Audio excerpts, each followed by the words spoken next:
नमस्कार, आप देख रहे हैं द क्रेडिबल न्यूज। मैं हूं शालिनी। क्या आपने कभी सुना है कि लोग आधी रात को वोट डालने जाते हैं? रात के 1-2 बजे लाइन में लगकर एक वोटर का धर्म निभाते हैं। शायद नहीं सुना होगा, ज्यादातर देशों में वोटिंग सुबह शुरू होकर शाम को खत्म हो जाती है। कहीं 6 बजे, कहीं 8 बजे, और चलिए मान भी ले कि अगर वोटर्स ज्यादा है तो 9-10 बजे तक वोटिंग चलती रहती होगी। लेकिन कहीं आपने ये सुना है कि आधी रात के बाद किसी देश के अंदर वोटिंग हो रही है? जो लोग हैं वो लाइनों में लग लग कर वोट दे रहे हैं आधी रात तक, रात के 1-2 बजे तक। आपने ये चीजें शायद ही सुनी होंगी, लेकिन एक बात जरूर सुनी होगी कि जब रात गहरी होती है, धुंध छाती है और लोग अपने घरों में सो रहे होते हैं, तब कहीं ना कहीं बैलेट बॉक्स या वोटिंग प्रोसेस में गड़बड़ी करने की खबरें सामने आती हैं। लेकिन रात के 1-2 बजे वोट डालने का कॉन्सेप्ट शायद ही किसी देश के चुनाव आयोग की किताब में हो। अब मैं ऐसा क्यों कह रही हूं? दरअसल एक ऐसी खबर आई है जिसे सुनकर शायद आप लोग भी चौंक जाएंगे, और इस खबर को लेकर इस वक्त देश में काफी ज्यादा बवाल भी मचा हुआ है।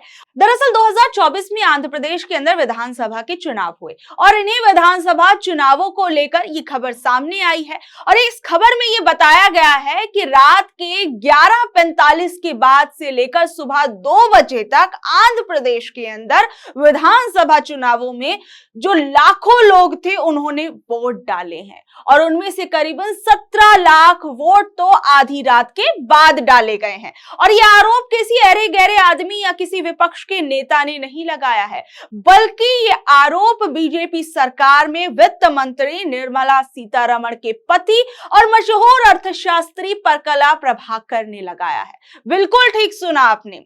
और सबसे बड़ी बात आप देखिए कि क्या आपने कभी यह भी सुना है कि कोई इंसान 6 सेकंड के अंदर वोट डाल दे?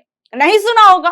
लेकिन आंध्र प्रदेश के 2024 के विधानसभा चुनावों के अंदर यह चमत्कार हुआ है, और ये बात परकला प्रभाकर ने अपनी बात में रखी है। दरअसल उन्होंने एक कार्यक्रम के अंदर आंध्र प्रदेश के विधानसभा चुनावों को लेकर एक से बढ़कर एक बातें कही जो वाकई में चौंकाने वाली हैं। उन्होंने बताया कि किस तरीके से जब पूरा देश सो रहा था तब आंध्र प्रदेश के बूथों पर न जाने कौन सी देवीय शक्ति थी जो वोट डाले जा रही थी। हो सकता है कुछ लोग शायद ये भी कह दे कि लाइन लंबी रही होगी तो इस वजह से 2 बजे तक लोग जो थे वो लंबी कतारों में खड़े रहे।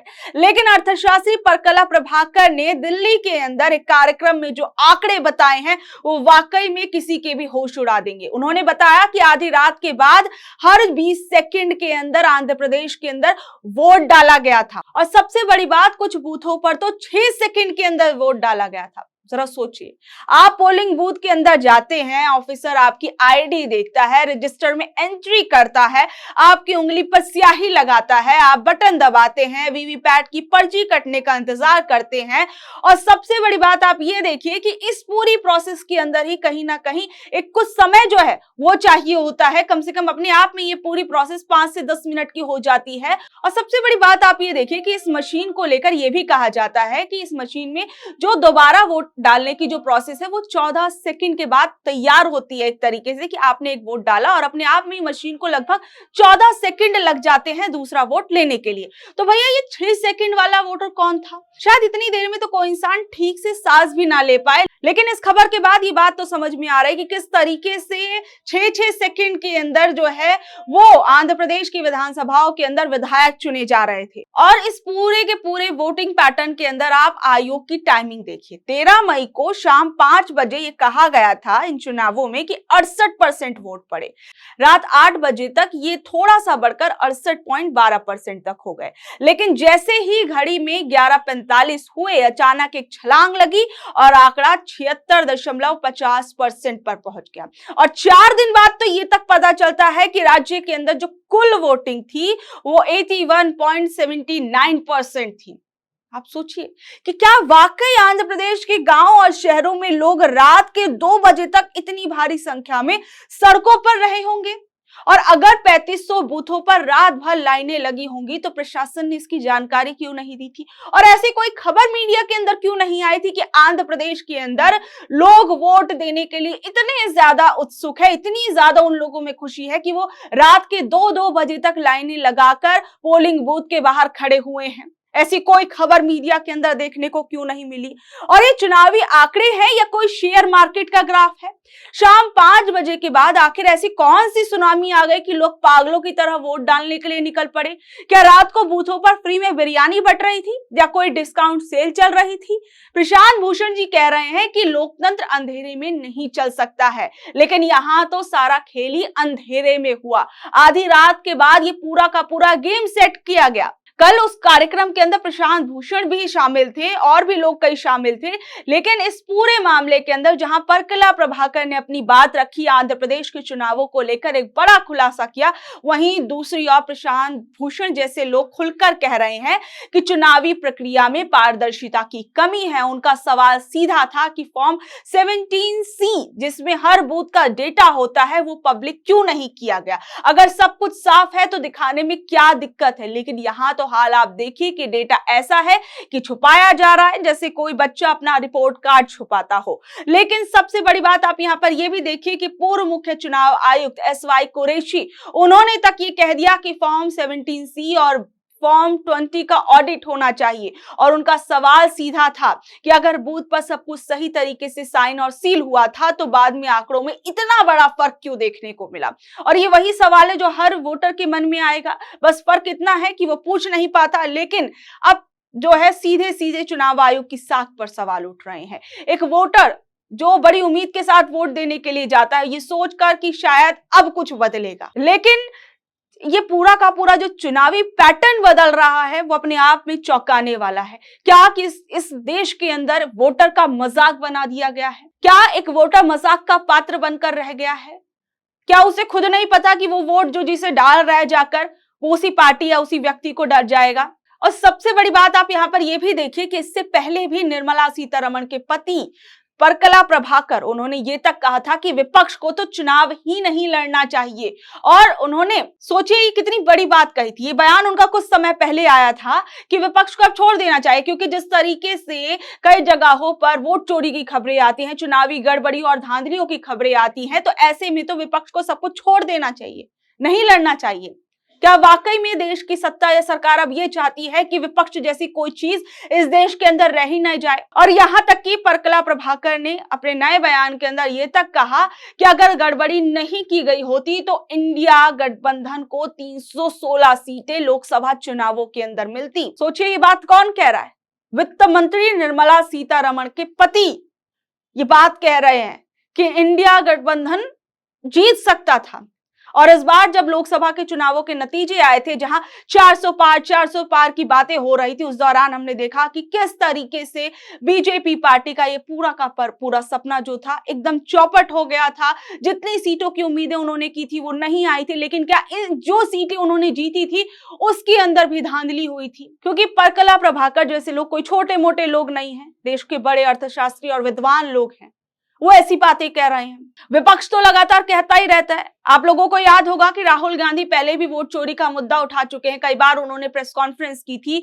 और सबसे बड़ी बात आप यहाँ पर देखिए, राहुल गांधी ने तो अपनी प्रेस कॉन्फ्रेंस के अंदर कर्नाटक के अंदर वोट चोरी का मुद्दा तो उठाया था, वहीं इस दौरान उन्होंने एक ऐसी खबर बताई थी या कहें कि ऐसी बात रखी थी जो अपने आप में चौंकाने वाली बात। राहुल गांधी ने बताया था कि किस तरीके से देश के चुनावों के अंदर ब्राजील की एक मॉडल जो थी वो वोट डाल रही थी।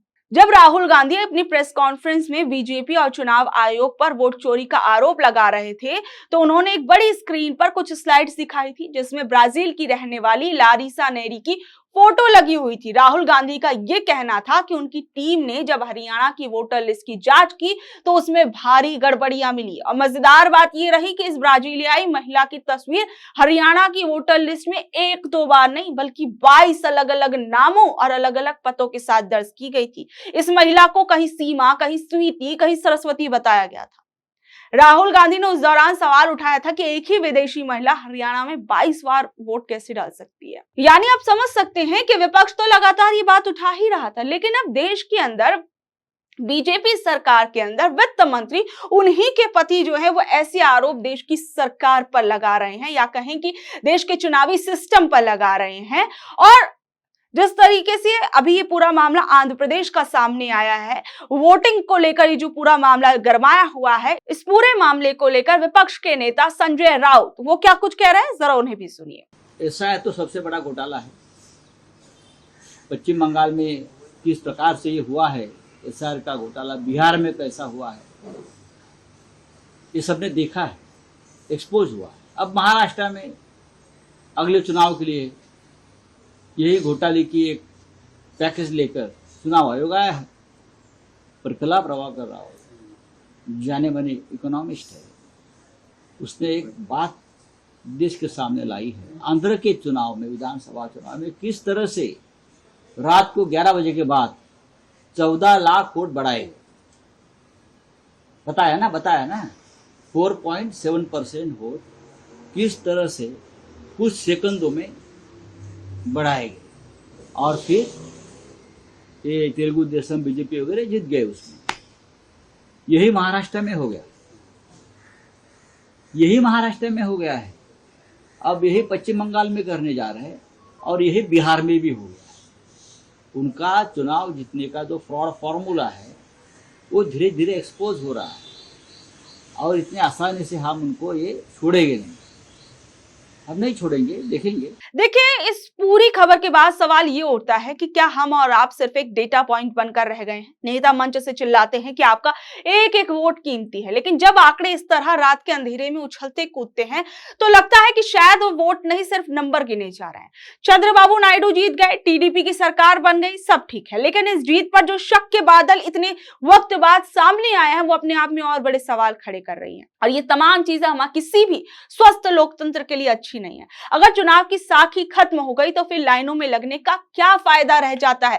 बंगाल में हम देख रहे हैं कि किस तरीके से एसआईआर की पूरी प्रोसेस को लेकर जो है वो ममता बनर्जी लगातार जो है सवाल उठा रही हैं, चुनाव आयोग से सवाल पूछ रही हैं। यहां तक कि ममता बनर्जी ने जो है वो ये तक कहा कि कई लोगों के नाम जो है वो जानबूझकर काटे जा रहे हैं, खासकर जो विपक्षी नेताओं का जो क्षेत्र है वहां पर लोगों के नाम जो है वो काटे जा रहे हैं। और यहां तक कि आप ये देखिए कि एक तरफ बीजेपी के नेता पश्चिम बंगाल को लेकर बड़े दावे के साथ ये तक कह देते हैं कि बीजेपी तो इतनी सीटें जीतेगी। अभी हाल फिलहाल में शुभेंदु अधिकारी का एक दावा सुनिए, वो कहते हैं कि बीजेपी बंगाल के अंदर 177 सीटें जीतेगी। ये किस तरीके का डेटा वो दे रहे हैं? अपनी जीत पर इतनी श्योरिटी, हर पार्टी ये दावा करती है कि वो जीतेगी और वो उसकी सरकार बनने वाली है, लेकिन आप सोचिए जो ये नंबर है, एग्जैक्ट नंबर शुभेंदु अधिकारी को कैसे पता कि बीजेपी इतनी ही सीटें जीत कर आएगी? ये तमाम चीजें अपने आप में कई सवाल खड़े करती है कि इतने कॉन्फिडेंस के साथ कोई भी पार्टी या किसी पार्टी का नेता कैसे बोल सकता है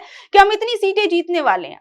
आज पश्चिम बंगाल के अंदर अमित शाह पहुंचे हुए हैं, वो रैलियां कर रहे हैं। अगले कुछ दिनों तक कहा गया कि अमित शाह वहीं रहेंगे, लेकिन आप देखिए कि पश्चिम बंगाल में जो वोटर लिस्ट की पूरी प्रोसेस हुई उस पर कितने बड़े बड़े सवाल उठ रहे हैं। हाई कोर्ट के पूर्व जज से लेकर डॉक्टर, वकील, पुलिसकर्मी और आम लोगों तक के नाम वोटर लिस्ट से कटने की खबरें सामने आई। एक मामले में तो जब बहुत ज्यादा विवाद बढ़ने लगा तो पूर्व जज का नाम वापस जोड़ दिया गया।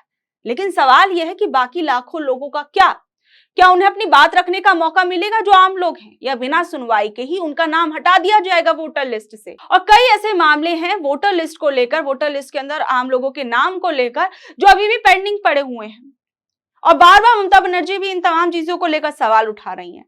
बहरहाल अब जो कुछ चल रहा है देश के अंदर चुनाव आयोग को लेकर या फिर अभी आंध्र प्रदेश के चुनाव को लेकर जो एक बड़ा खुलासा हुआ है वो अपने आप में सोचने वाली बात है, क्योंकि शायद अब तक ऐसी खबर सुनने को मिली हो कि रात के अंधेरे में 2-2 बजे तक वोट डाले जा रहे हैं।